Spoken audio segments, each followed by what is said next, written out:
Welcome back, everyone. I'm now here to introduce our second lecturer of the day. Joseph Kraus is an associate professor of English here at the University of Scranton and the head of its honors program.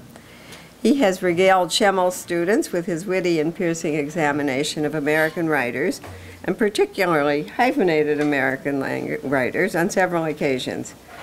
Joe and I had a wonderful time just deciding which of the many fascinating subjects he would regale us with today. There was no wrong answer. It was just a challenge to choose one among all the right answers, so we hope we got the rightest one today. No political pun intended. Please join me in welcoming Joe Kraus to frame Philip Roth.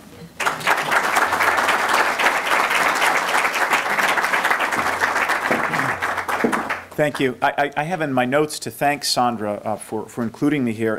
I've amended them to say, thanks, Sandra. Thanks a lot. I mean, I don't know how I'm supposed to follow that magnificent talk. It really was wonderful. And not only that, I have to follow this sort of sublime analysis of present tense democracy writ across text and context with a person whose much of whose most eloquent writing is about masturbation and farting. So this is a profoundly uphill battle, and I embark upon it. I love the whole notion of a university for a day. This thought that we have 4 years. There are those 5 years, but we won't go into those. I guess we have our afterwards to discuss it. But the notion of 4 years that build upon one another in an educational experience.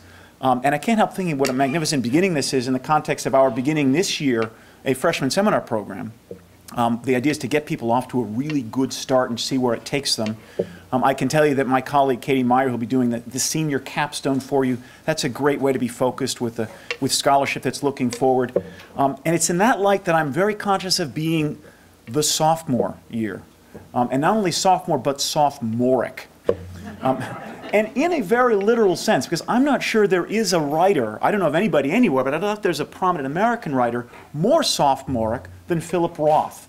And in fact, I will quote him, if I may, sophomoric in the sense of being a wise fool. One of the things he said in an interview about himself not too long ago was, sheer playfulness and deadly seriousness are my closest friends. And in fact, my friends at the Philip Roth Literary Society issued bookmarks with that very declaration as being kind of central to him. So I invite you to think of that as we really get started. Roth as sophomoric, that there are elements of him, like the extensive quote I have on here about farting, that are really juvenile, and yet there are other elements that are profoundly serious. And it's that bizarre mixture that I think animates much of what he's doing and much of where he's going. So just to give you a sense of where I plan to go, I borrowed this from the Philip Roth Society. This is a watercolor done. I believe our society commissioned it, and the whole idea of framing him. We can't exactly. No single frame quite fits. The idea of accusing of something of which he might not be guilty, but insisting that he's guilty of it. Have to explain your own joke. It's never as good, but there we have it anyway. I wanted to give you quickly a sense of the outline of the talk that I have in mind. I'm hoping to go for about 50 minutes. I hope that's not too long. If it is, I think maybe can hurry it up, kind of a maneuver. Because I also would love to talk at the end. I've talked to a few of you out at various places to get a sense of what you know about Roth, what you've already read. I'm curious to know if there are some of you who really are Rothians who've read virtually everything. I gather there are a couple of you who've read almost nothing. I'm hoping that the majority of you have read about 2. That's sort of what I was expecting. Otherwise, I'm way off. So I want to begin just very briefly appraising Roth, giving you a sense of the scope of his reputation. Many of you are going to know it, but if I try and name it, that might get somewhere. Just a couple minutes on that. A few minutes on reading Roth. This is more the kind of tools for analysis. We could obviously talk extensively about that, but I just want to give you a couple of thoughts, a couple of through lines that I think of as existing for Roth, and when you read Roth. And then, oddly enough, I want to spend most of my time on what I call a Ranging Roth, which is really a taxonomy. And it's an odd feeling. I haven't sort of had to sit down and think about Roth as a career for, it's about 10 years for me since I did something comparable to this. And he has ideas about how we should understand the progress of his career and others of us have different ideas. And so I think that may be the best way to reveal him. That's why I was hoping to spend about half of the talk, 25, 30 minutes maybe even, on how we just catalog his novels. And in the process, I hope to tell you about some of them individually. And then assessing Roth is kind of a quick wrap-up, just to kind of get a sense of what we do think of him and what you think of him. And that, I hope, enters into a nice kind of a conversation. In terms of appraising him, the easiest place to go, I keep hitting the wrong one of these, is the awards that he's won.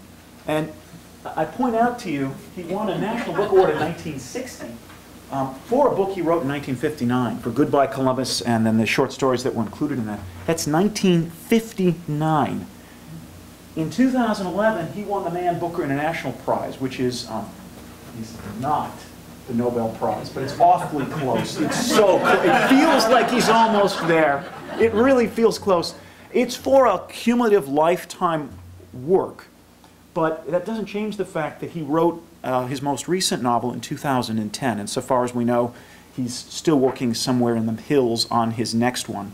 That's, imagine being somebody in the work of creating culture, American culture, who is of sufficient renown that he's reverberating in the 50s, 60s, 70s, 80s, 90s, and teens. That's 7 consecutive decades in which Roth is making noise that we hear.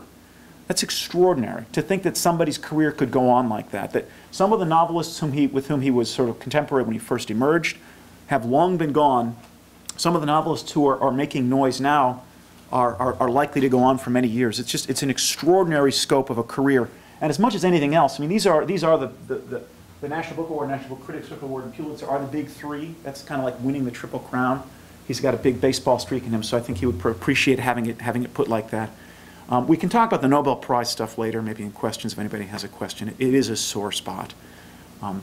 And perhaps when we get through the history of his writing career, I have a few things I might say there. But just to move on quickly from that, from appraising Roth to reading Roth. I wanted to begin by saying, with Roth, and it's hard to know what expectations you bring in to thinking about Roth as a novelist. But I wanted to say a couple of things that I don't see as central. It's kind of funny in my notes, I know like I. In this I said don't.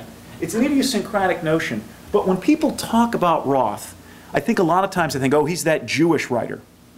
Roth himself rejects that. He says, I'm a Jewish American writer.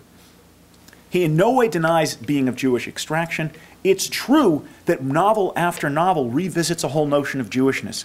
When I was thinking about the talk, it occurred to me there's a quote I can't get exactly by a guy who had made a living, Max Patkin, who was a comedian, baseball comic for a long time, who said, just because my father was Jewish and my mother was Jewish, and for a brief time I studied to be a rabbi or a cantor, doesn't mean I'm Jewish. That's how rumors get started. So this is how rumors get started about Roth. He's constantly writing about Jewishness. But what I see happening in his novels, and this is a distinction I would make, is that Jewishness is the vernacular in which his other questions are taking place. When I say I don't see him as centrally concerned with Jewish identity, I would contrast him with some of the younger Jewish authors, people who are my contemporaries, who are trying to answer the question, how do I retain a sense of Jewishness? How do I perform a sense of Jewishness in 21st century America? That's not Roth's concern, because Roth is inextricably Jewish. He happens to be Jewish. He doesn't have a choice about it. To paraphrase something that I've been looking at in another context, to be a Jew my age is in many ways to be a Jew by choice. I tell people I'm Jewish, they know I'm Jewish. Otherwise, how would they know, right? In Roth's case, it wasn't a choice. It could never be a choice. And he's haunted by the fact that it wasn't a choice. But I don't think he's haunted by the particular dimensions of that choice, but rather by the larger echoing implications of that choice. And had he been another hyphenated American, I think he'd have been similarly concerned with that, but rather than with the specifics and mapping the contours of what it means to be Jewish. In the same token, if you've ever read Portnoy's Complaint, out of curiosity, how many of you have? Okay. Yeah, I'm glad it's, I maintain it's the funniest novel anybody has ever written. I think it's an incredible masterpiece. It remains my favorite Roth novel. Spectacularly funny. It seems as if it's a piece of the sexual revolution of the 1960s. And it was cited at the time. Boy, this is exciting stuff. We can talk about stuff you weren't supposed to talk about before, right? It is the Beethoven's Ninth Symphony of masturbation, right? It's suddenly, he's raised to an art, something you weren't supposed to talk about. I can't believe I'm talking about it, right? But this is what he accomplished. And yet, I think in a lot of ways, it's an accident. I don't think he set out to do that. And by way of proving that real quickly, I have given out, I was kind of embarrassed to see, I'm also the only one who gave you homework. You know, but in the purple folder, there's a handout that I offered as to accompany this. And I'll explain it, I'll ask you to refer to it in a moment further down the road. But under Portnoy's complaint, this is a way of supporting my notion that he's not centrally concerned with sexual liberation as much as he writes about sexuality. If you look at Portnoy's complaint in 1969, there's, of course, that magnificent quote from the novel, "Doctor, doctor, what do you say? Let's put the id back in yid."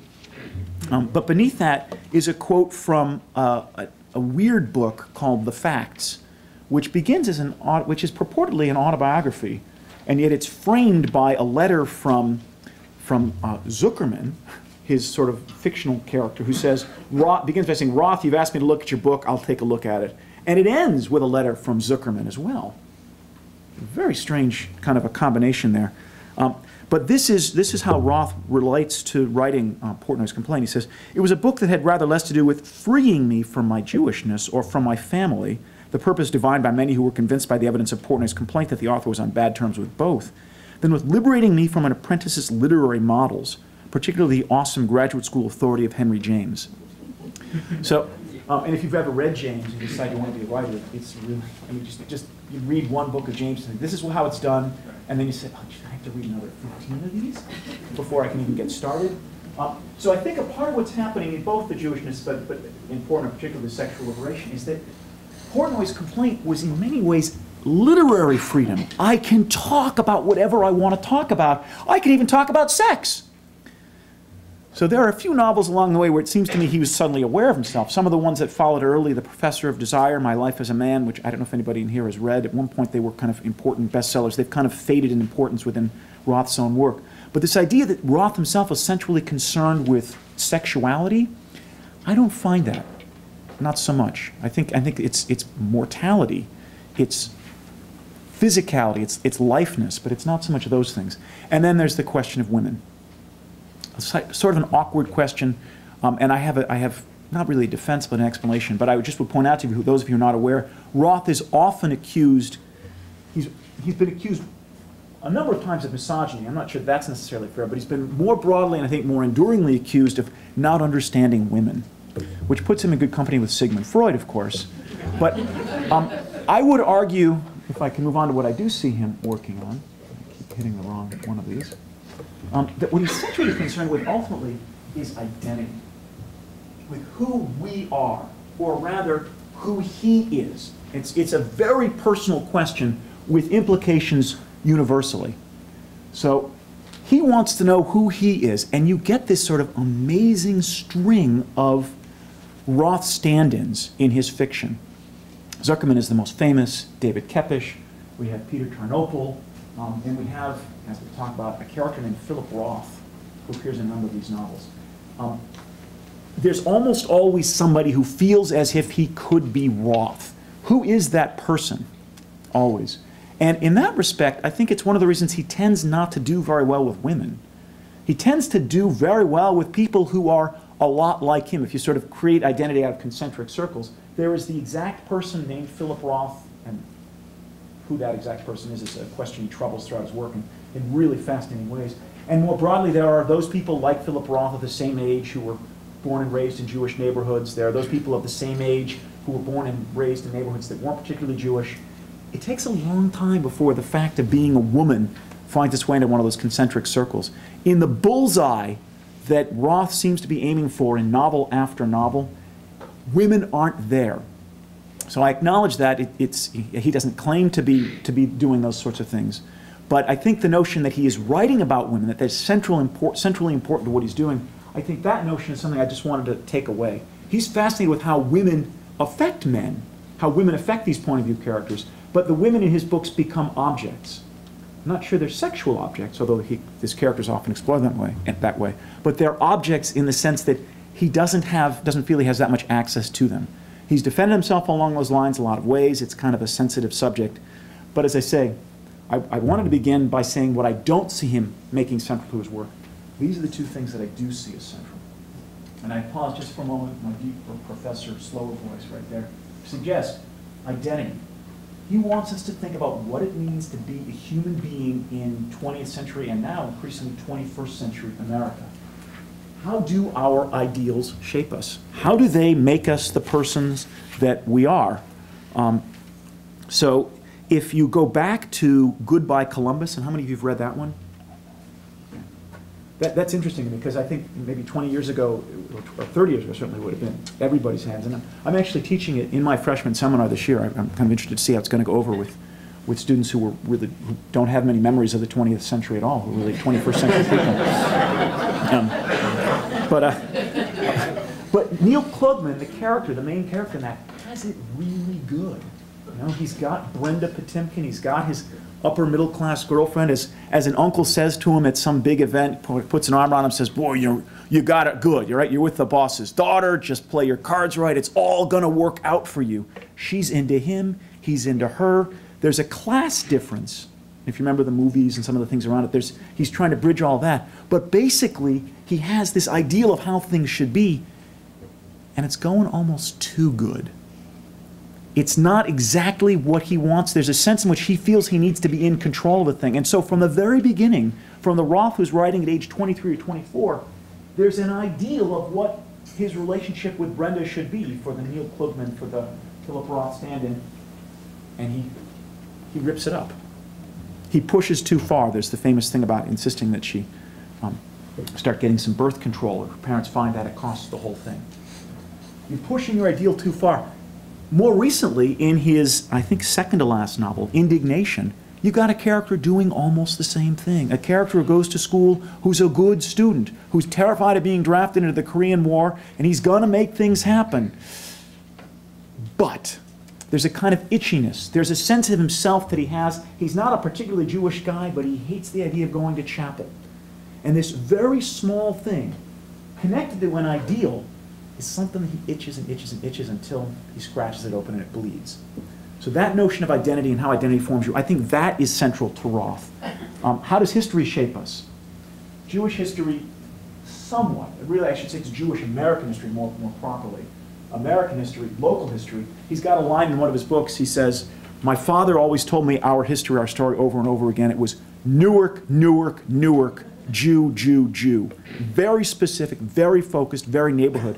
But still, how does the history of our experience shape us? And he begins to explore that fairly explicitly in a number of his sort of mid-career books as well. Fame and the Other Public Self. I mentioned there's a character named Philip Roth who appears in, I have it written down, 4 or 5 different novels. A character named Philip Roth in the novels of Philip Roth. There's a weird experience there of a character we think we know crossed with somebody we can't know. He's aware of his fame and playing with his fame in really intriguing ways. And most recently, this notion of how we confront death as individuals. What does that do to our identity? How does that change us? And then simultaneous with all of that is the question of what is our ethical obligation to another? I would put it to you right there, that is classical in its themes. You know, who am I? Know thyself. And what do I owe somebody else? And that underscoring everything Roth does are those central questions. It's why I believe he is a deeply serious novelist who has all this frivolous material on top of him. Again, the sophomore divide. So I would argue these are the warp and the woof of what he's doing. The fabric is Jewishness. The fabric is sexuality. The fabric is encounters with women. That's where the color comes in. But the pattern is always this more profound, philosophical dynamic. I hope that sounded okay. I wanted to say, I said I was going to try and move on to this notion of a ranging Roth. This sense that Roth is How do we understand his novels? How do we encounter them? And this, I hoped, would have this simultaneous advantage of giving a kind of biography. Again, I'm in that odd situation. I expect there's some of you who are nodding or even sort of nervously kind of, we've heard this, we know this, when are we going to get to new stuff? And some of you are saying, boy, I don't know any of this at all. So I don't know how many of you are familiar with Roth's career and the various ways he's been. He's been, as I say, famous. This is his 7th decade of fame. So he's had a number of public iterations, a number of kind of public faces. And I wanted to begin by suggesting a way of arranging his novels is chronological order.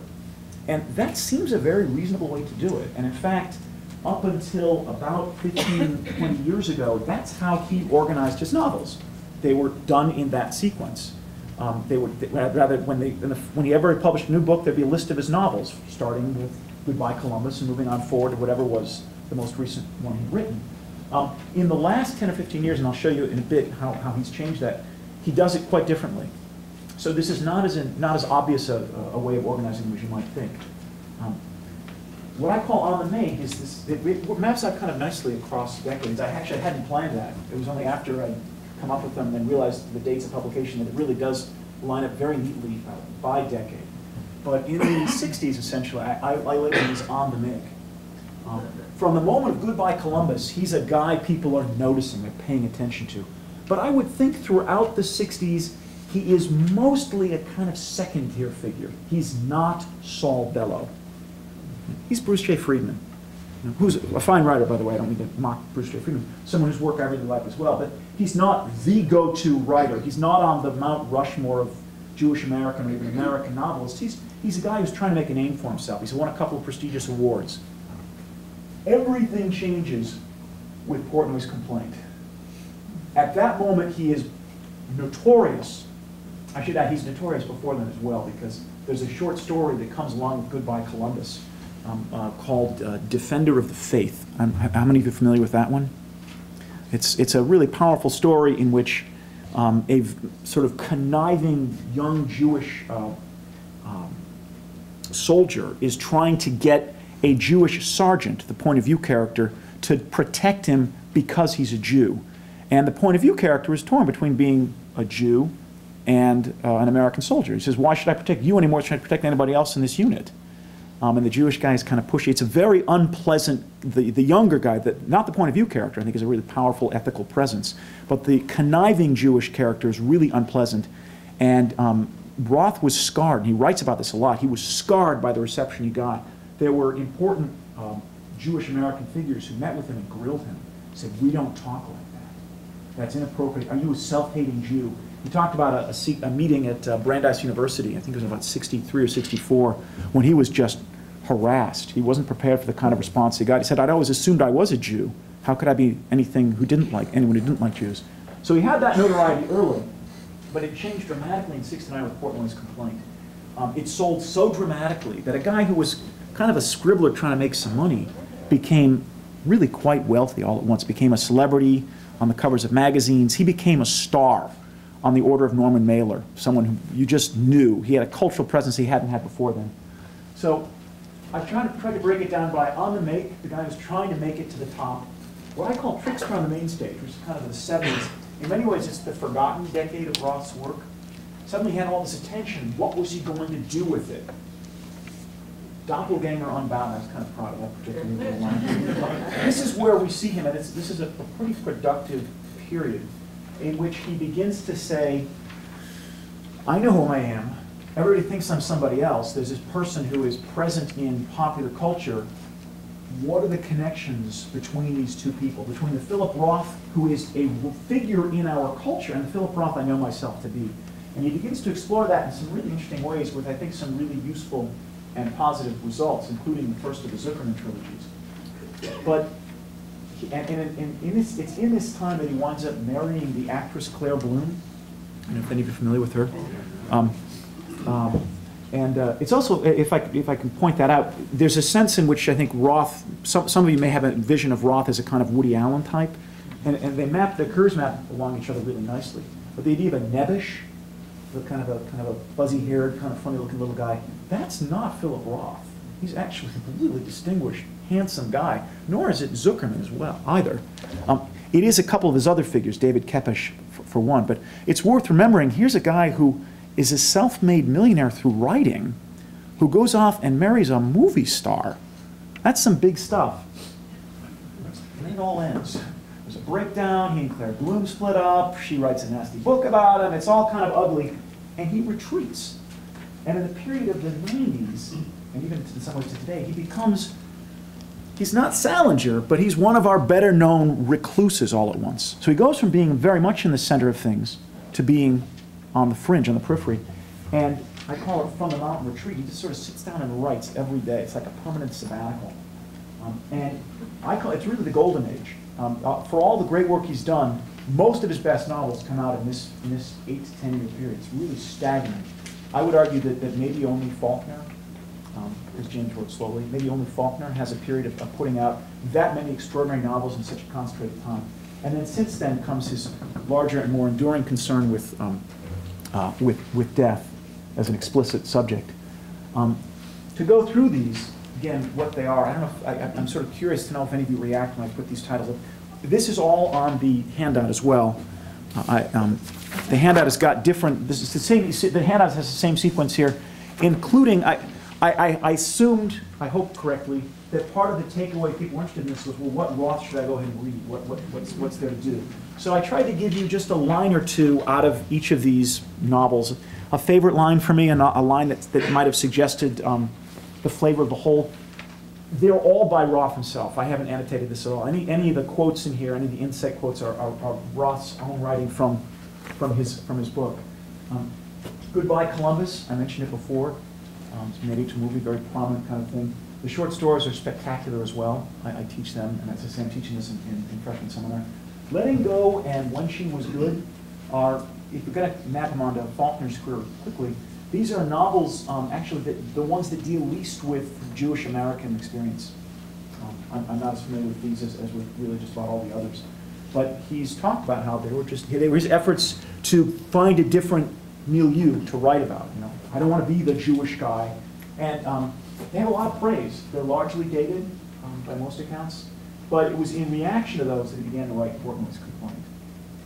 And as he said it, in some ways he was meeting with his non-Jewish editors, he was meeting with a number of faculty friends, and he would start to tell stories about the bizarre people he'd grown up around. You know, my mother, my aunt, and uncle. And as he did the voices, as he did the characters, it was almost a stand-up routine.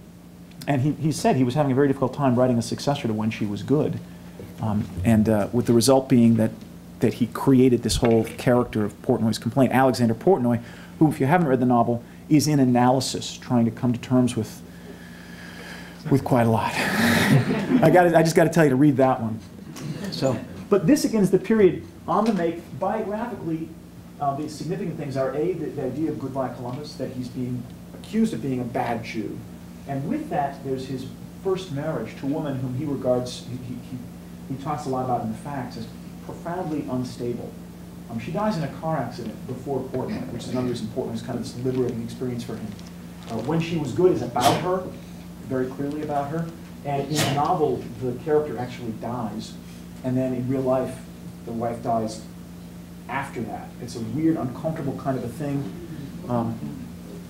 It's a kind of literary Chappaquiddick moment. You don't want to talk about it too much. And then Portnoy, with the writing of Portnoy, he becomes famous. He becomes really big. In fact, you might. I call this trickster on the main stage because suddenly, imagine I have this image of being 35 years old and completely famous, the most popular American writer. I can write whatever I want. What am I going to do? Well, you've got Our Gang, which is really a send-up of the Nixon administration. Tricky Dicky and Friends is kind of its subtitle. You've got The Breast, which is, believe it or not, it's a variation on the Kafka metamorphosis story, where Kafka's character wakes up to discover he's been transformed into a gigantic cockroach. He's lying on his back. This is about a guy transformed into a 159-pound female breast, and then contemplating the world. Again, profoundly sophomoric. It's actually a much better novel than you think it would be. but I kind of want to say, you know, did you have to work so hard? It's like, it's sort of a Martin Scorsese doing a fairy tale. It's just the concept seems to me so broad that it overwhelms the subtlety of Roth's insight and thoughtfulness. The Great American Novel is actually one of the great baseball novels in America. It's about a team during World War II that are told they no longer have a home field. It's been requisitioned for World War II. So they're, in this wonderful way, mapped onto Moby Dick, they spend the entire baseball season sort of sailing from place to place without clear destination. That's actually a really powerful novel. Very, very funny, despite the quote in there I have about farts. But it seems to me to show, and I included that quote, I really thought a lot about it, but that weird playfulness, the adolescence of that moment, is crossed with an awareness of sort of American, classic American fiction and the central questions about identity. Who are we as a collective? Now, certainly nowhere near as profound as the kinds of questions you were raising with the Constitution. But believe it or not, this novel, which I've represented with a quote about farts, does explore that very notion. How are we a collective together? And then these two come a little bit later. Again, they explore kind of individuals more. They're getting to be closer to Roth-like characters, dramatically closer to Roth-like characters, who then have difficulty with their relationships. But it's at this point in 1979 that the first of the Zuckerman novels comes. And I want to say a little bit about that retrospectively when we talk about other ways of organizing them. But the Ghostwriter, have any of you read this one? No one has read the Ghostwriter? Okay. That catches me a little off guard because I think it's one of the really great ones. It's a story of a young writer who goes to visit, a young Jewish writer goes to visit a more senior writer. The senior writer was typically seen as Bernard Malamud, sort of mapped to Roth going to see Malamud. More recently, there are people who suggest it's even more connected to someone like Henry Roth. It seems that Philip Roth was more aware of Henry Roth's writing than maybe many other people were. Henry Roth is a writer whose great novel came out in the late 20s, and then he didn't write anything else again until the 1980s, I believe. That's a pretty serious dry spell. I've been there, but he goes to visit this older writer, and it's a powerful moment. The older writer is with his wife. They have a lot of sexual tension going on, and there's a young woman who's staying with the older writer, trying to study with him. And the Roth character, Zuckerman, is drawn to her. She's beautiful, Amy Billette. He can't figure her out. And then what's extraordinary, and you might notice in the example I gave here, he imagines, and it's not entirely clear how much it's Zuckerman imagining and how much there's substance for it. He becomes to understand her as Anne Frank, as if she's the Anne Frank who has survived the Holocaust and only later discovered that the diaries made her famous.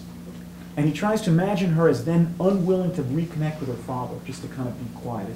It's haunting and powerful. It's also very short. It's the other thing I really thought seriously about teaching in my freshman seminar. And it launches this question of this Zuckerman who was kind of a counterlife. That's a term Roth himself would use, a counterlife for Roth. So Roth is exploring what it means to be somebody in the public consciousness. Zuckerman Unbound is actually about a guy who's written a best-selling novel called Karnofsky. And Karnofsky is Zuckerman's Portnoy's complaint. And it changes everything. You'll notice the example that I gave you there is of people are saying, hey, this is the guy, he's taking the bus. Look, it's the famous guy taking the bus. That's a notion of Zuckerman caught into public self, as opposed to Roth, who always thought of himself being able to go into a study and just write. He's someone who observed society inadvertently, or perhaps well beyond his wildest imagination, shaped society, and then found society trying to shape him, and he's pushing back. You begin to get that doppelganger connection. Anatomy Lesson pursues that tension, and then they collected all of them. It was kind of funny. Zuckerman Unbound is the middle one. They collected all of them in a book called Zuckerman Bound. And the final, he wrote for that to kind of buy my new book again. He wrote a novella about Zuckerman called The Prague Orgy. And in that, it's kind of interesting. It's the only instance I'm aware of where Roth has a character who goes to Central Europe in search of other writers. And that's another chapter of Philip Roth, the writer's real career. And it's easy to lose sight of that, but throughout the 70s, he was really an important advocate for writers in Central Europe who otherwise might not have been heard, might not have gotten out there. And there's an important series of paper, they came out in paperback novels, I remember them in college, Philip Roth presents, and just his name across the top would be a reason to take a look at some of these Central European writers who were being forgotten and rediscovered. I call this Doppelganger Unbound Part 2 the same part of it. The Counterlife is a novel about Zuckerman, and they acknowledge it is about Zuckerman. But what's strange is different things keep happening. It opens up with Zuckerman's brother dying of a heart attack because he's having surgery because he's having erectile dysfunction. And then in the second section, it's Roth himself. Or rather, the brother has survived. He dies in the first section. In the second section, the brother survives, and Roth has to go visit him in Israel to try and bring him back. So what I think is happening there is Zuckerman, we're being reminded, Zuckerman is a literary creation. Now, we want to, there's a tendency to say, well, Zuckerman is just Roth living his life out in public. We're reminded, especially in the Counterlife, having success this whole trilogy / quartet with Prague Origin, that in fact, it's Roth doing a Brechtian moment, saying, this is a play, this is a novel. I'm going to tell you something about my character, and then I'm going to tell you something else. They can't both be true. With that, I'll point out to you, we'll get back to it later, but in it's the Professor of Desire, where a character named Peter Tarnopol, we're told, writes a couple of short stories about Zuckerman. So the first Zuckerman comes in as the creation of another creation. You get kind of a weird movement back and forth. The Facts, I already mentioned to you, is an autobiography that features Zuckerman writing letters, preface, forward and backward. Deception is a novel, and he's talked about this one in places. Deception sort of culminates in his breakup, breakdown, period, his breakup with Claire Bloom. It's a novel entirely in dialogue. It's very difficult to read. I've tried it a couple of times, and it's disorienting. It's just people talking at each other, and the marriage is falling apart. It's harrowing. It also seems to me, it feels to me kind of 70s, even though it's written in 1990. It feels like a Who's Afraid of Virginia Woolf, kind of a drama of people with a lot. We have to kind of imagine the context. We get the very specific focus. We have to imagine what goes on around it. And then my favorite in this period is this one, Patrimony, A True Story, where he's again writing about these characters who could be himself. That's why I call it Doppelganger Unbound. Patrimony is the more successful memoir of his memoirs than The Facts. And Patrimony is his reflection on his father, as his father has died. And that's really the first Roth novel I read seriously. I had a girlfriend who gave it to me in '91. And I was like, oh, I try not to read Roth, is sort of what I said at the time. It's just too much, it just seemed too much of a, even at that point in his career, which at this point is only halfway, I thought, I'll never get caught up, so I'm never going to get started. But I sort of was obligated to read it, she'd given it to me, and come out of town kind of a thing. And I hated it. And I hated it for one individual scene. This scene has haunted me as a reader and even more so as a writer for the last, 20 years. He talks about going in to see his father. His father's a strong, and you see some of the later novels, if you remember Plot Against America, in many ways Plot Against America, the hero of that novel is the father. He's a decent, hardworking man who in a time of fear absorbs the fear, buffers the children from it. Really, and he comes, as he writes his books more and more often, to love his father and to love him openly, which is why the backlash he got for some of the early novels where he seems to be at odds with his family was so strange to him. He kept wanting to say, I'm a writer, I invent stuff.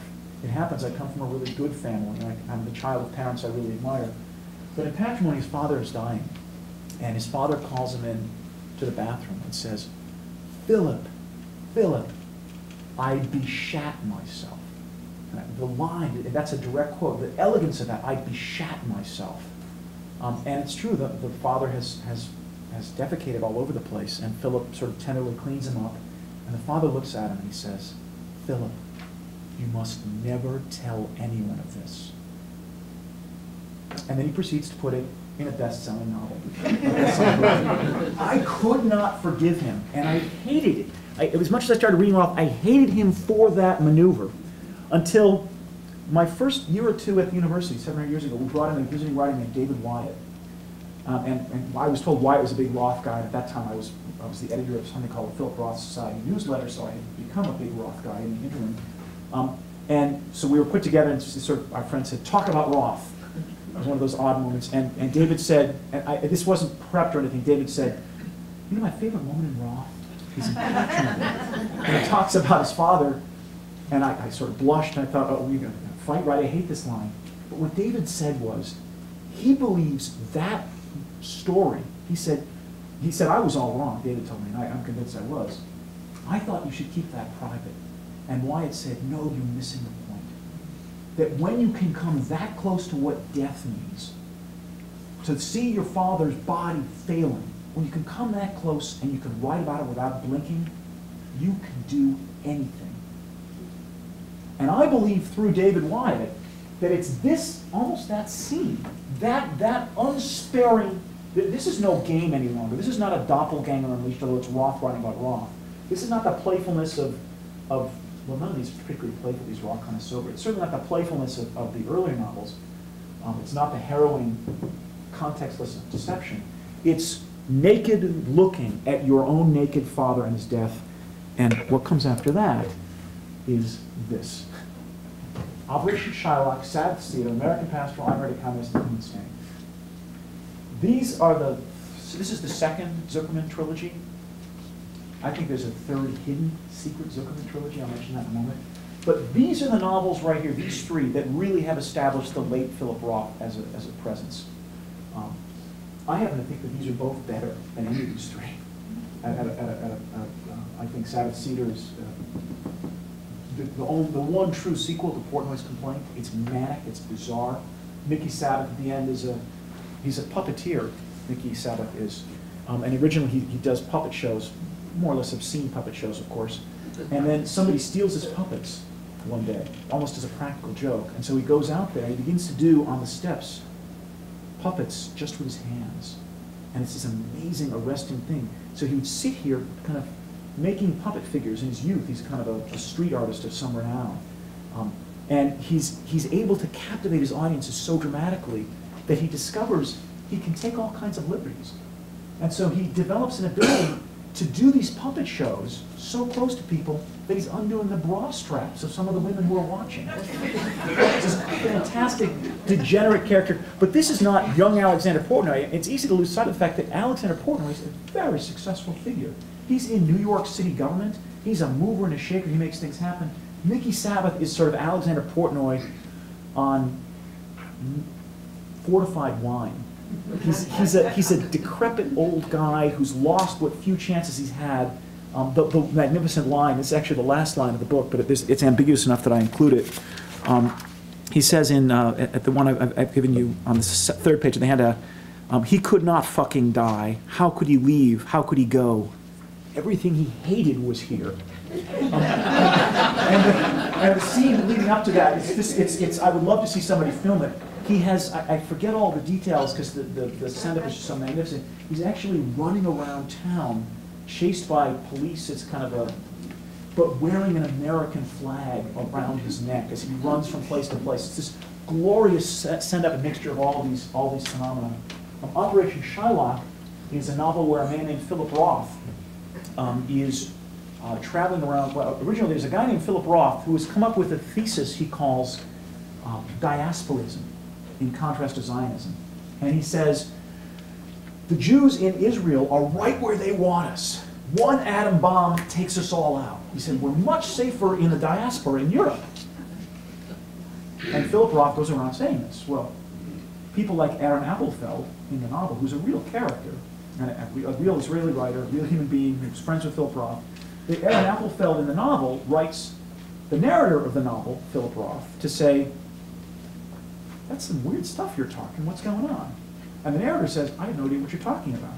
And the narrator named Philip Roth discovers that there was a man who was named himself Philip Roth, who's going around the world claiming to be a diasporist. It gets weirder. The narrator, Philip Roth, then claims to be recruited by the Mossad to undermine the work of this other fake Philip Roth. And so you have this bizarre back and forth quality. How much is, and he begins by saying this is all true. So And it's a bizarre kind of combination, that playing of, again, I go back to the question of identity, of ethical obligation to others. The warp and the woof remain constant here, but the playfulness is writ large. So that notion, again, of sophomoric quality, of being preposterous and silly at the same time he's got all that substance going. And then, of course, these three are really the ones that people tend to remember. American Pastoral is the story about the Swede Lvov. There actually is a guy who went to Roth's high school a couple years older than him, named the Swede, who was a Jewish man who wound up playing in the, I looked this up, I forgot him, played in the American Basketball League, which was a predecessor to the NBA. He was a huge star. But that man, the fictional version of him, has a daughter who gets caught up in the violence of the 1960s, and so the implications of that. And what's powerful, of course, is that Nathan Zuckerman at this time is he's experiencing sexual dysfunction. So this guy who's animated by his id has no more. And he becomes, in these three novels, a spectacular listener of others' stories. And that may be what makes them so powerful. Zuckerman is at the heart of all of these. I think we often forget how much he's at the heart of them. He's the listener, he's the feeler, he's the one who feels compelled to act. The man whom in his youth understood action as sexual, but he's got no more sexual ability. And so there's a powerful tension underlying all of them that they have in common. And then, of course, Human Stain is about a character who, it turns out, is an African-American man who's been passing as a Jew for most of his life. This is the middle one, which is usually thought of as the weakest of the three. I happen to like very much what's going on in here. The point of view, the main character here, Ira Ringgold, is kind of a 6'6" guy who, and this is maybe the best connection I can make to your wonderful talk, is he's often portraying Lincoln. He's an actor pretending to be Lincoln. So that's the weak link I can offer there. But he marries a Claire Bloom-like person, and they have a tumultuous relationship, and it's the daughter who's a big part of the problem, just as it is in the relationship with Claire Bloom. A lot of ugliness. And people have, many of the reviewers and many people remembering it, criticize Roth, saying, "Oh, what a terrible character." Yeah, he is a terrible character in many ways, but it's Nathan Zuckerman's novel. It's Nathan Zuckerman who's trying to watch this, because this was the hero of his adolescence. This is a guy who, in the name of being a really noble political figure, has made a lot of mistakes. And in the name of being a man, the man who marries the beautiful girl, has made a lot of mistakes too. So I think it's important to remember that it's Zuckerman's novel more than the others, and I think that goes a long way toward redeeming it. A lot of people saw this as an answer to Claire Bloom's book, in which she talked about her marriage, and I don't think that's a particularly fair charge to level. That's how I see it. Again, that's the golden age, and then with this period, with all that Roth had done, going back biographically, he was supposed to win the Nobel Prize. That's the punchline, right? And go off into the sunset. And so we're waiting. He writes. By the way, if I can just. He writes The Dying Animal, which is a gorgeous novel, I think. I think it's beautiful, really powerful. I think it's got some of the same excellence. It's not, although it's only about death, right? It doesn't seem it's quite as ambitious as the ones before. It's the first of what I would call the short novels in a very long time. But the one we're all waiting for, right? Fight Against America. Some of you probably have read this or are familiar with it. This one, I think, served two functions. One was to be a good novel. The other was to win the Nobel Prize. Cemented. I found it a little disappointing, and we can talk about it. Enough of you have read it, and maybe we can talk about it afterwards. But he almost did it. This was supposed to do it, and then he didn't. And I'm going to sort of talk about the rest of these as well. But that kind of culminates, whatever the golden age is. I think maybe The Dying Animal is pretty close to that. It's not to say these aren't very good novels, and some of them I think are extraordinary. But it's a different kind of a thing. There's a majesty to those novels in the period before this that isn't quite here. Now, again, I know that it's not funny if you have to explain your joke, but I first thought of this in 11th grade, 10th grade Latin. I've been waiting all this time to use it as a joke. Memento mori, of course, it's like the skull that Hamlet holds, a reminder of death, a memento of death. And I like to think of this guy, Roth, as kind of this writing constantly about death, remembering it all the time. so maybe it's not even funny now that I've explained it. But these novels, Plot Against America less so, but Dying Animal, Every Man, Exit Goes, Indignation, Humbling, and Nemesis are all reflections on how people die, how they unwind, how they unravel. And one of this is, in some ways this came focused to me when Sandra and I were first talking about doing the talk. You have The Dying Animal, which again I liked very much. The critics were a little mixed on. Plot Against America, which had a lot of public question of whether it was any good. Originally people didn't think so. Some people began to redeem it. It's still a contested kind of vision. And then it was like, and maybe some of the rest of you had this feeling like, oh, Roth's got another novel, another novel, another novel. I was the editor of the newsletter at the time. We had a feature. It was really nice. We came out quarterly, I think it was. And we had a feature I called Reviewing the Reviews. It was easy. I would just see what the book reviews said, and I would put together this great assembly of quotes from the book reviews, and that was most of the work I had to do. Anytime Roth wrote a novel, I was set. I was set almost every year. 2006, 7, 8, 9, 10. It's crazy. He kept just churning them out. They all felt like the same thing from a distance. And my frustration was, I thought, oh, he's writing the same thing over and over again. It's boring. He's run out of time. Who wants to hear about death again? You might have said earlier, who wants to hear about sex again? And those are really the two big topics to think about for most of us. But in fact, it's only recently with the publication of this novel that Roth himself has said, oh, that wasn't an accident. I was writing these as a quartet. He's not trying to exit Kraus, he treats that separately. Every Man, Indignation, Humbling, and Nemesis he calls Nemesis. Going back to that classical notion. How do we live? Who are we in the face of, as I mentioned, who are we in the face of death? Each of these things represents a kind of death. And so here, when we thought he was in decline, when we thought he was just kind of cranking them out one more time after another, there is an architecture to what felt random, felt dashed off. And I happen not to like all these. Some of them are quite good. But the Humbling, for instance, I was very disappointed in.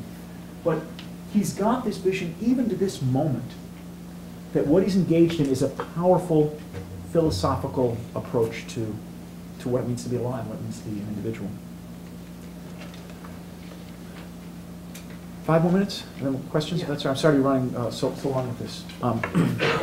It seems kind of obvious, as I said, that when you're going to arrange Roth, you're going to put him in order, you're going to go in the sequence in which he wrote the novels. But the way he likes to do it is by point of view. There are all the Zuckerman novels. There are all the Roth novels and books. Some of them are not even portrayed as novels. The Fact is called an autobiography. Patrimony is a memoir. But I love it that he treats them as if they're exactly like everything else he's done. He does not treat shop talk and interviews with myself. I've retitled on that. But he has a couple of books on craft that he treats as separate. But his memoirs he treats just as similarly as he treats something like Operation Shylock, where the Mossad has recruited him. It's a wonderful kind of mixture of things. This is his doing. David Kepish, Nebish. Kepish is not, Zuckerman, like Roth, is fairly handsome. He doesn't oversell it. But he's a good-looking guy, confident, like Alexander Portman. David Kepish is more the Woody Allen, right? The Nebish, the kind of the guy who's always on the make. He's the one who turns into, it's Kepish who actually turns into a gigantic breast, for instance. It's Kepish in The Dying Animal who fetishizes the breasts of his beautiful former student Consuela, which is made into a movie that I haven't seen. Has anyone seen Elegy? Yeah. And then there are the Nemesis novels. That's, again, Roth's notion. He calls miscellaneous. I think it's really funny. Under his miscellany, like, oh, I guess I should mention that I wrote Portnoy's Complaint, that I wrote Sabbath's Theater. I get a kick out of that. And then a few things he calls other books. That's his description. But I'll show you more properly. I hope you can read that. This is the frontispiece of Nemesis, the last of them. And this is how, and I checked with my friend who's the president of the Roth Society to figure if he could tell me anything else. As I suspected, this seems to be directed by Roth himself. And this is how he asks to have his novels presented to us. You've got the 4 Zuckerman books. You've got, he calls the Prology a separate book at this point. It wasn't published separately. I'm not sure that it ever has been. And you'll get, people will say this is his 30th book, 30th novel. I can't figure out exactly what they're counting. It's kind of an odd experience when I go back through myself. So the first trilogy plus Prology, The Counterlife, which, as I told you, actually features stories about Zuckerman that we know didn't happen because they contradict one another. You've got the second magnificent trilogy. And you've got Exit Ghost, in which Zuckerman dies. Exit Ghost is the one that came, it's the second of the 5 books, 5 short novels in a row. If you've got your handout, one of the things I tried to suggest is, this is too easy. So take a look at that last page, and you'll see under Exit Ghost, that's a Zuckerman novel. That's where Zuckerman dies. But it's a short novel that comes out right in the middle of all the other Nemesis novels. So to me, it belongs here just as much as it belongs there. Just to kind of trouble his own the taxonomy of his own work. And with that, where is it? Must be My Life as a Man. I often confuse Professor of Design and My Life as a Man. One of those begins as, I have it, yeah, I'm sorry, that's on the just the top of the second page. My Life as a Man, which is a Tarnopol book. Tarnopol really just has the one, although he's a guy that Roth himself writes about a fair bit. That's the novel where we're first introduced to Zuckerman. So it seems to me that, as I said, if the top is one trilogy, the bottom is another trilogy, the Counterlife, Exit Ghost, The Facts as well, where Zuckerman was writing, and My Life as a Man also have Zuckerman in them. They have Zuckerman's voice. So I think they constitute another element of Zuckerman, and what's nice about that, I think, in contrast to the other, the one is the young writer who's coming to discover himself as a writer. The next is the aging writer who's coming to discover other people in his own sexual incapacity. I think the third trilogy, if you will, 4 books in there, remind us that Zuckerman is a literary creation. Remind us that Zuckerman is not Roth. So you get that interesting kind of change. And I've given you a couple of others in there where I suggest multiple ways in which some of these books can be categorized along Roth's own line. And I don't want to spend too much more time on that, except to suggest yet another way in which we might divide Roth's novels. And it goes back to that notion of sophomore quality. Because for me, there are those novels in which there's a manic quality. I hope I showed how much I love Sabbath's theater. That is bizarre and wild. Zuckerman tends to be more on the sophos side. Zuckerman is a little more contemplative, reflective. So for me, I divide between, I'm thinking of George Bernard Shaw used to separate his place between pleasant and unpleasant. I'm not sure which would be, how that would follow here, except to say that manic energy crossed with the more sober philosophical energy seems to me another fascinating way of going through and sorting them out. And those have always been, as I say, I favor the manic ones. Under assessing Roth, I was really relieved to discover that the first 2 people I talked to today, each of whom suggested 2 novels they had read, and they were, in order, I think Human Stain, American Pastoral, Portnoy, and Plot Against America. These are the novels I'm assuming that some of you have read. Am I correct? Again, only a few had read Goodbye Columbus, so that was a surprisingly small number. Terrific ones. If you're looking at a place to begin with Roth, these are the ones that will let you be part of cocktail conversations, which is always important. This is my own top 5, for what it's worth, if I persuaded you. If you haven't read Portnoy's Complaint, it's just, don't let your kids see it, but still, you definitely want to. And Sabbath Theater, again, to me, is its one true sequel. There's a manic quality to them that's spectacular. Again, Operation Shylock, which these 2 are the 2 from the Golden Age, as it were, the Golden Age, I think are just extraordinary, and the quality of the imagination kind of distinguish the real Philip Roth from the fake. It's really terrific stuff. The Ghost Rider is my favorite Zuckerman novel, I think. I might say that only because I think it's overshadowed by the other ones. Again, it's very short, if that's appealing to you. It's the best of the short novels, I think.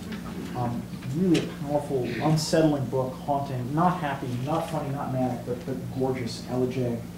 And then I really do like The Great American Novel. It's very funny. It holds up in different ways. Again, also another one of the really manic novels.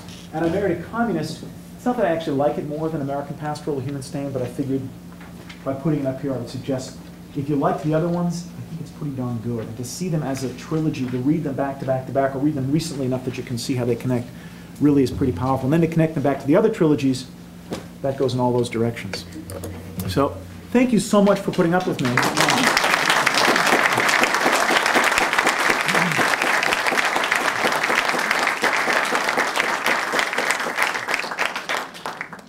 As usual, I went on a little longer than I hoped, but I think we still have. Yeah, we have about 15 minutes. Okay, fantastic. Thank you. So, anybody, please. Joe, David, thank you. Exit Ghost. Mm-hmm. Zuckerman doesn't die. I mean, he stopped. Zuckerman doesn't die in the book. So to say he killed Zuckerman, I mean, he's there. It's funny. I've forgotten. I haven't looked at the end of that for a while. I don't believe he does. I can't remember exactly, but I don't think he died. Does he? I hate to tell you, but I think he does. He does It's one of those moments. He's in surgery, and I think it's pretty clear he's not going to make it out. Okay, so that's, But yeah, I think there may be a possibility of resurrecting him.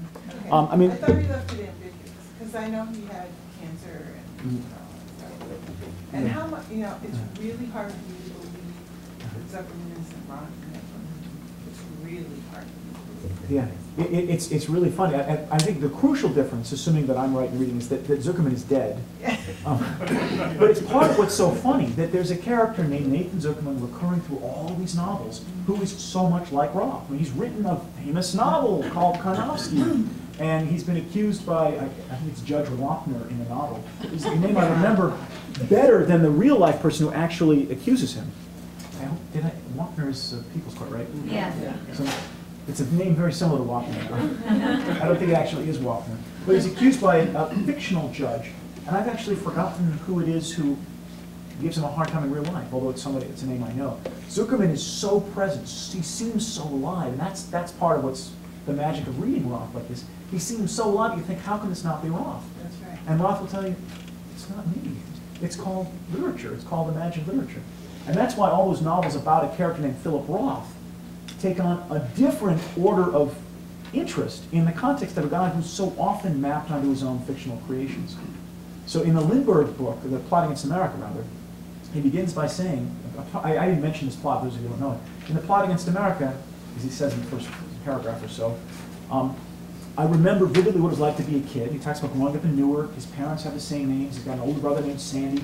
Everything is just the way it happened, even down to the way Charles Lindbergh declared his candidacy for the presidency in 1936 and went on to win. It's a peculiar kind of thing, and part of the magic of the language there. And I didn't talk at all about Roth's style because it seemed a harder piece to get to. Part of the magic of that approach is, he spends all this time talking about collecting stamps. It's one of the things actually I didn't work so well for me. It's got its virtues, and I deeply admire it as an idea.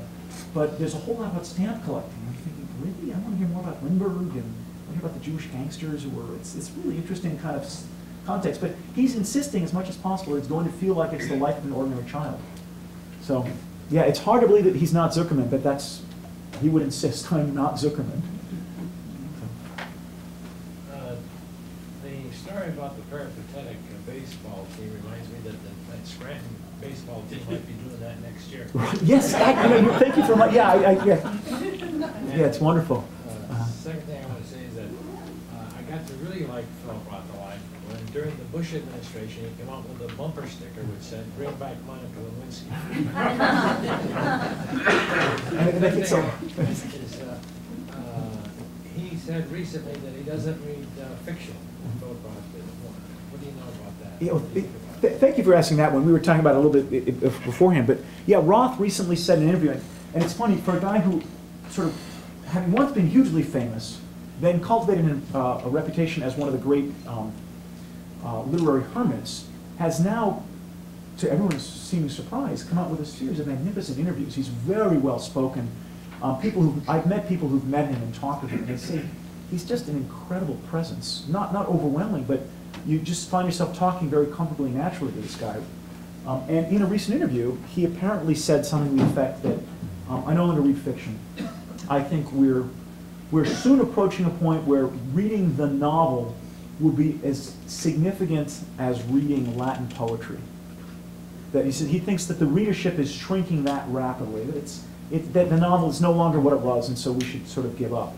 And I've seen it most interestingly, he did talk about it, I think he said it kind of quietly, at least in my experience it was quiet, but it was the novelist Paul Auster who picked up on it. And Auster was really interestingly and eloquently arguing with that, saying, no, that's not true. The novel remains really powerful and really important. And I think it's got a huge future in America to shape minds. And it struck me that that's the divide we're looking at. Have any of you read anything by Auster? Or how many of you know the name even, out of curiosity? He's a fine novelist. He actually wrote much of the screenplay for what became the movie Smoke. You remember that? He wrote the New York trilogy, which is really weird. He wrote one called Mr. Vertigo that I like a lot. But Auster is a cult novelist, as it were. He's a guy who writes novels for small groups of people to whom they mean a lot, and among whom they continue to linger. Roth may be the last serious novelist who can shake the country. I don't think that's entirely true. Well, your framing, Ross, is very evocative to me, and I'm thinking about his Americanness now. Whether he is, consumed with his Jewishness or consumed with sex, he is basically consumed with the search for identity, it seems to me, which is maybe the most defining American quality I know. I would agree with that, and I would say it's not merely that he's consumed with a search for identity.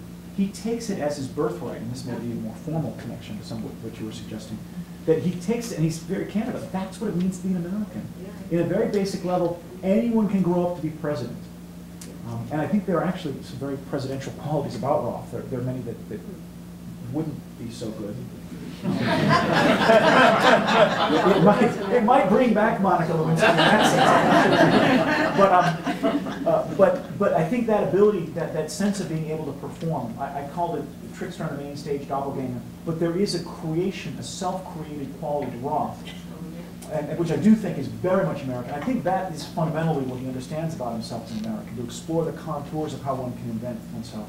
And just to kind of wrap up that article, that question to Gino's, I think Roth's probably right, that it's much more difficult to make an impact on the culture at large as a novelist, and that's what he's accustomed to. Whereas a guy like Auster never had that kind of success, but had a different kind of, I think, enduring success. So I think Roth understands the novel and understands these Philip Rothian figures as very much walking on the main stage of America. And I think he's not interested in novels that don't do that, whereas someone like Auster is. This is a more universal question about authorship and writing. Mm-hmm. Do you think the medium in which we now get novels matters in how we see them? I'm talking about reading them in a book or a paperback as opposed to an audiobook or even in an ebook. Do you think that we see things or hear things differently if we to see them in different contexts? Any author? Yeah. I actually don't think so. I know that I'm not in step with most of my colleagues on that. But for me, the test of it was, I actually, with some of the early Roth novels, some of the 10 or 15 years ago when I was commuting, I was listening to a lot of the novels on tape. And I remember at one point, like, the tape broke. So I had to pick up the book I picked out of the library. And I actually couldn't distinguish, when I went back, what I'd heard and what I'd read. So for me, at least, the experience of hearing an audiobook, well, I mean, sometimes they're done badly. Actually, the narrator, I did listen to Indignation. And it was just, I thought it was a really poor choice of reader. It was the voice was wrong, and that troubled me. But I think a well-performed book, audiobook, and that's even more radical, I think, than saying on a Kindle, which is just a different kind of page. So your students may be reading them or getting them in a different context than what you first got them. You're not seeing any difference in the way they're receiving it. I'm not. I mean, if they're getting it out of a Cliff Notes, that's another matter. But yeah, I think the words themselves carry power. But it's a real question. But I don't find it that dramatic. I don't find it a threat. I think it's fantastic. You know. Yeah. So why hasn't he got the Nobel Prize? Well, a lot of it's Nobel Prize politics, and it's very interesting. Who was it? Somebody resigned actually a couple years ago from the committee, saying they've made a commitment not to award American writers, and a disproportionate lack of recognition for American writers is really profound. The last for most of my lifetime, there's been only one American-born writer, Toni Morrison. Bellows Bellows actually born in Canada, that's why it makes it more dramatic. But yeah, Bellow is essentially an American writer as well. Sorry? Well, I'm young enough to be able to say that. Faulkner did well, yeah. Yeah. Well, I just thought. Yeah, Faulkner dies, what is it, about 69? Yeah, I didn't Yeah. get the in your life. So, sorry. But that notion of when you think of Nobel laureate, and I think that's what's consequential, to have that term Nobel laureate is to have an authority within world literature, and they just don't give it to Americans.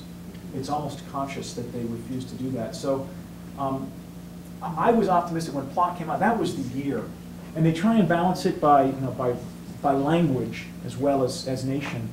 And the year that the playwright, the British playwright Pinter, the year Pinter won, that was Roth's. And I'm just being silent. Pinter, he's not Roth, I don't think so, but he's another Jewish English-speaking figure. And that just sort of said politically, forget it for another several years. So every year actually, this is kind of a silly thing, I have to remember to do it. Ladbrokes is a British betting agency. Every year they take bets on the winners of the Nobel Prize, and so it's a project someday down the road. I cut out the Ladbrokes. And unfortunately, I can't apply for a grant to wager on this. Because I might try. You have to be in a Commonwealth country. The United States is not eligible to use Ladbrokes for various. I don't understand the laws. I don't want to get IRB approval for something like that. But it's a fascinating thing, and Roth's been climbing up again the last couple of years. So I do think others see it as I do, that maybe Pinter actually has died, and maybe they'll make an exception. Well, of course. Forgive me if this is obvious, but is in Sabbath's theater, is just when you revisited the stuff about his first wife and when she was good, is the first wife in Sabbath's theater and her disappearance, don't you think that's kind of an early take on his marriage to Claire Bloom that's disintegrating by 1995? Do people ever talk about that, or is that kind of wacky? Because the marriage is miserable, admittedly, for years. Yeah, that's fascinating. It's more his first wife, though, I would think. Yeah. It's the first wife who disappears. Claire Bloom doesn't disappear. No, I know that, Yeah. but she's an actress. Yes. Remember? Yeah, the Sabbath theater, she is, yes. I just wondered, because I thought, well, I don't know. Yeah, I would have to say I don't know, but I would point out the fact that you want to ask the question is something that Roth now takes for granted. That those who read his novels are trying to read his life, and he tries to map them back and forth. So in the case of something like The Facts, where Zuckerman is responding to the autobiography of Philip Roth, that playfulness is what's so cool and out of control. So. Go ahead. On the subject of Jewish identity, could much of this have been written by anybody other than someone Jewish? I don't know, but John Updike tried. If you're familiar with the Beck books, B-E-C-H, it's very funny. Updike at one point, and I think Updike is really terrific, Updike sort of got frustrated. He looked around, and who were his Updike's contemporaries and peers? You know, it was Mailer, it was maybe Joseph Heller, it was Philip Roth. It was like a minion and Updike. So he created a Jewish writer named Henry Beck, who is in many respects like David Kepish. And Beck is hopeful of winning a Nobel Prize. He's his character. And Beck is very much in a Jewish vernacular. And it pains me to say this as somebody who, I grew up in a Jewish family and little bits and pieces of Yiddish, and if you've heard me talk before, Jewish gangsters in the closet and whatever, all this stuff. Here's John Updike from Central Pennsylvania who does a better Yiddish accent than I can do. And it's very frustrating. Now that said, Updike, as great as he is, may not be Roth, and certainly writing in Roth's milieu isn't that.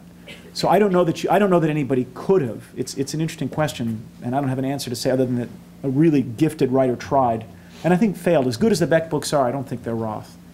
So. Thank you, Joe.